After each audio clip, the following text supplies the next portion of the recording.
명도를 대부분 다 어렵게들 생각을 하시는데, 낙찰을 받으셨던 분은 명도를 한번 해보셨겠네요. 네. 어떠셨어요 그때? 네. 생각보다 순탄한 경우가 굉장히 많아요. 어떤 사람들은 해줄 테니까는 뭐 얼마 뭐 몇백만 원 달라 이렇게 하는데, 전혀 그럴 필요가 없다는 거예요. 명도가 첫 번째 어려운 이유는 뭐냐면, 예를 들어서 시세가 1억짜리를 내가 9,600만 원에 내가 낙찰을 받은 경우하고 8,600만 원에 낙찰을 받은 경우하고, 여기서부터 차이가 발생이 되는 거예요. 9,600만 원의 낙찰을 받으면 세금 같은 거 뭐 한 500만 원 들어가고 하면은 얘가 거의 시세에 육박하거든요. 돈 100만 원, 200만 원이 아쉬운 거예요. 50만 원도 아까워. 저는 어떻게 하냐면, 또 영통 아파트를 낙찰 받았어요. 감정 가격이 뭐 3억인데 2억 6천만 원인가? 뭐 이렇게 낙찰을 받았어요. 소유자 전문 물건이에요. 근데 이 물건 낙찰을 한 3천만 원 정도 이득을 보게 낙찰을 받은 거예요. 마음이 아주 여유롭잖아. 그러니까는 달라는 데 줬어요. 이사비 뭐 200만 원 달래. 이분 가져세요. 그분이 상가에 공인중개사를 하시는 분이 집 주인이었는데 이런 내용들을 잘 알아요. 아시는 분이니까 이제 이분한테 결국에는 이거 매매도 의뢰를 하고 임대도 이분한테 다 맞추고 했다고. 중개 수수료까지 감안을 해가지고 넣고 빼고 해가지고 그걸 갖다 그냥 정리를 해버린 거거든요. 그러니까 8,600에 시작한 거하고 9,600에 시작한 거, 이거 개념이 다른 거예요.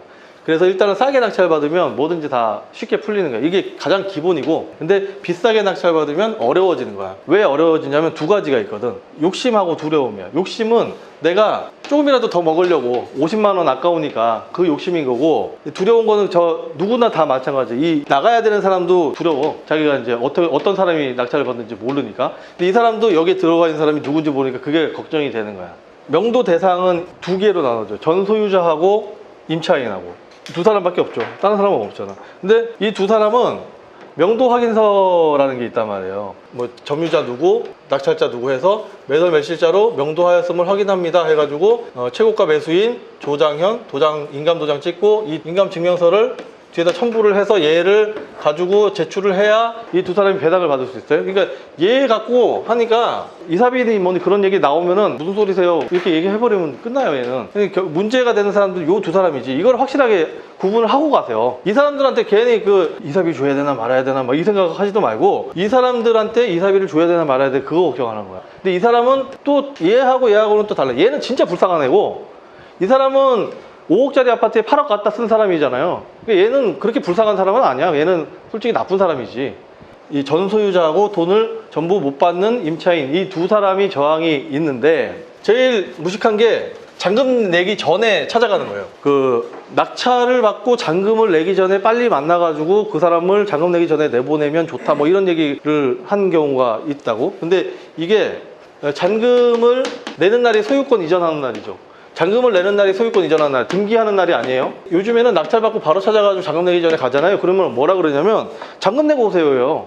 그 사람들이. 왜? 여기 살고 있는 사람은요, 이 사람이 경매에 대해서 더 많이 알까? 이 사람이 경매에 대해서 더 많이 알까? 이 사람이 훨씬 많이 알고 있어요. 이 사람은 벌써 6개월에서 10개월 전에 자기가 살고 있는 집이 경매로 떨어진다는 거를 10달 전에 안 사람이야. 그리고 내 전 재산이 지금 날아갈 사람들이라고, 저 두 사람은. 그러니까는 한두 명한테 물어봤겠어요? 전세 들어가서 살고 있는데 그 전세금이 지금 다 날아가게 생겼어. 그러면은 가만히 있겠냐고. 가만히 안 있죠. 여기저기다가 다 인터넷, 네이버, 뭐 구글, 아니면 아는 법무사, 변호사, 자기 친구 사방팔방 다 알아보고 다녔던 사람이야, 이 사람은. 이미. 이 사람은 아니에요. 이제 초보야.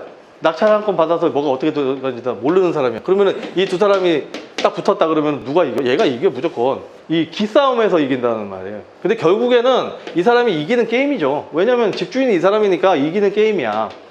이 사람이 근데 많이 알고 있다고. 그래서 이 사람은 뭐라 그러냐면 잔금 내고 오세요를 얘기를 한다고. 그러면 할 말이 없어져 버려요. 이게 협상 테이블에서 이 의자에 딱 앉는 순간 이미 갑과 을이 결정이 돼 있어요. 어떤 협상이든지, 누구를 만나든지 간에. 근데 권리가 전혀 없는 상태에서 소유권이든 뭐든 간에, 이 사람은 임차인이잖아요. 점유를 하고 있는 사람이잖아. 근데 나는 아무 권리가 없다? 근데 여기에 딱 앉았어. 그러면은 첫 번에서 그냥 기세가 밀려버리는 거예요. 얘가 잔금 내고 오세요. 그럼 할 말이 없다고. 그럼 그냥 알겠습니다. 그러고 나오는 수밖에 없어. 낙찰자가 뭔 있다고. 예전에 뭐 책 중에 그런 거 있잖아요. 찾아가가지고 얘기 들어주고 소주 한 잔 기울이면서 얘기를 들어주고 뭐 서로 뭐 울면서 하소연을 하다가 알겠습니다. 그러면 제가 나갈게요. 그런 경우는 없다는 거예요. 그건 책에 있는 얘기고 실제로는 그런 경우는 없어요.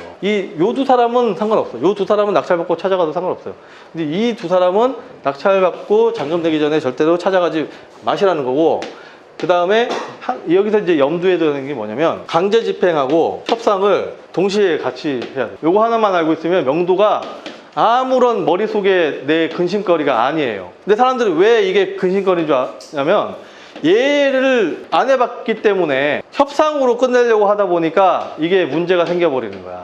왜? 명도에 대해서 이렇게 하러 오신 사람한테 뭐라고 그러냐면, 낙찰자가 여기 딱 앉아가지고 이 사람하고 이제 만났어요. 만나가지고 이 사람 낙찰자 머릿속에 반드시 내가 강제 집행으로 내가 내보낼 거야, 이 생각을 하고 이 사람하고 협상을 하잖아요. 그러면 이 사람이 그걸 느껴요. 나는 반드시 너를 강제 집행으로 내보낼 거야. 아니 네가 뭘 하든 간에 난 반드시 강제 집행으로 내보낼 거야. 이 생각을 하고 있으면 이게 느껴진다고, 이 사람. 근데 이 사람이 야 강제 집행해가지고 법원에 왔다 갔다 하고 이거 내가 해본 적도 없고 야 이거 안 하고 이걸로 끝냈으면 좋겠는데? 라고 생각을 하고 이 사람을 만나잖아요. 그러면은 이 사람이 그걸 느껴져요. 그래서 3천만 원짜리 집에 낙찰을 받았는데 1,000만 원을 이사비로 달라고 한다고요. 요거 때문에 그래.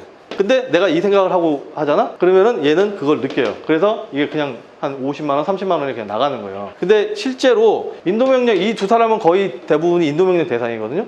인도명령하고 명도 소송이 다른 점이, 공매는 인도명령 제도가 없고 명도 소송으로 가는 거예요. 그래서 예전에 그 신탁공매로 받았다는 것도 명도 소송으로 가는 거예요. 근데 인도명령이라는 건 뭐냐면 누가 봐도 나갈 사람, 예를 들면 전소유자 같은 경우에 누가 봐도 나갈 사람이잖아요, 그죠? 그리고 후순위 임차인 같은 경우에도 누가 봐도 나가는 거란 말이에요. 이 누가 봐도 나가는 사람을 대상으로 인도명령 신청이 떨어지고, 누가 봐도 나가지 않는 사람은 명도소송으로 가는 거예요.